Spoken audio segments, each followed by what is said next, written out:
భారతీయ ఛానల్కి స్వాగతం. జై శ్రీరామ్, హర హర మహాదేవ్. ఇజ్రాయిల్ని వారాపండి అని యునైటెడ్ నేషన్స్ అందరూ ఒత్తిడి తీసుకొస్తున్నారు కదా. కాకపోతే ఇజ్రాయిల్ ఏమంటుంది, మా హోస్టేజెస్ మాకు ఇచ్చేయండి. 150 మంది అంతమంది మిగిలిపోయారు కదా, 200 మంది లోపు, వాళ్ళని మాకు ఇచ్చేయండి, మేము ఆపేస్తామని వాళ్ళు అంటున్నారు. Fair deal. మా హోస్టేజెస్ మీ దగ్గర ఉండగా మేము ఎలా ఆపుతాం అని వీళ్ళు అంటున్నారు. వాళ్ళు హోస్టేజెస్ కావాలంటే మీ ఇది ఇవ్వండి అది ఇవ్వండి అని వాళ్ళు బేరాలాడతారు. ఎవరు? హమాస్ వాళ్ళు. సో ఇదిలా ఉండగా గాజా మీద అటాక్లు అవుతూనే ఉన్నాయి. గాజాలోనే ఉన్నారేమో అనుకుని వీళ్ళు వెతుకున్నారు. పాపం గాజాలో హోస్టేజెస్ ఉంటే వాళ్ళు తీసుకుందాం అని చెప్పి వీళ్ళ ఆశ. దాంతో గాజా అంతా కూడా వెతుకుతూ ఉండగా పెద్ద పెద్ద టనల్స్ దొరికాయండి, పెద్ద పెద్ద స్వరంగాలు దొరికాయి. ఆ స్వరంగాలు ఏంటంటే ఒక పెద్ద హైవేలాగే ఉన్నాయండి.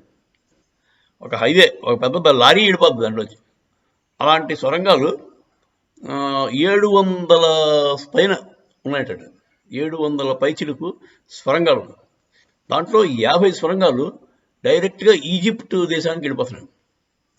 సో ఇప్పుడు దాన్ని బట్టి ఏమర్థమైంది, ఈజిప్ట్ దేశంలో వీళ్ళ హాస్టేజెస్ వీళ్ళు పట్టుకెళ్ళిపోయి ఉండొచ్చు అని ఇజ్రాయెల్ వాళ్ళు అదే అంటున్నారు. యునైటెడ్ నేషన్స్కి వాళ్ళకి చెప్తున్నారు, మొత్తం ప్రపంచానికి అంతా ఫోటోలతో చూపించి ఏమంటున్నారంటే మా హోస్టేజెస్ని వీళ్ళు ఈజిప్ట్కి పట్టుకుపోయారు, మా హోస్టేజెస్ మాకు ఇప్పించండి, మేము ఫీజ్ పే చేస్తాం, మేము వెంటనే మర్నాడే మేము యుద్ధం ఆపేస్తామని చెప్పి వాళ్ళు ఇజ్రాయెల్ వాళ్ళు చెప్తున్నారు. ఇది నాకు ఇది కరెక్ట్ అనిపిస్తుంది. మనకి వాళ్ళ మనుషులు వీళ్ళ దగ్గర పెట్టుకుని యుద్ధం ఆపంటే ఎలా పడతాడు, ఎలా ఆపుతాడు? అమాయకమైన ప్రజలు వీళ్ళు అంటే అంతకుముందు మంచి ఆర్మీ ఆఫీసర్స్ వాళ్ళు, ముస్లింలు వాళ్ళు అందరూ కూడా ఉంటుంది.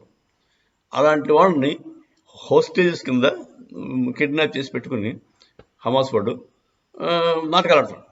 సో ఇజ్రాయెల్ ఏం చేస్తుంది, ఇప్పుడు మాకు వాళ్ళని ఇప్పించే చాలు, మేము యుద్ధం ఆపేస్తాం. వాళ్ళు ఇప్పుడు ఎక్కడున్నారో వెతుక్కోవడం ప్రక్రియలో గాజా స్ట్రిప్ అంతా కూడా వాళ్ళు ఒక జల్లిడి పెట్టారు. ఆ జల్లిడి పెట్టే కార్యక్రమంలో వాళ్ళకి 700 పైగా టనల్స్ దొరికాయి. ఆ టనల్స్లో కొన్ని చాలా పెద్ద టనల్స్ ఉన్నాయి. అది ఇంటర్నేషనల్ టనల్స్ అనమాట. ఒక వీళ్ళ గాజా నుంచి ఈజిప్ట్ దాకా వెళ్ళిపోయే టనల్స్ ఉన్నాయి. మరి ఈజిప్ట్ వాడు ఎందుకు అలవాటు చేశాడు? ఈజిప్ట్ వాడు స్టాండర్డ్ అంటే మేము ఎప్పుడు హమాస్కి కాదు, మేము హమాస్కి మాకు బద్ధ శత్రుత్వం ఉందని చెప్పి అంటాడు పైకి.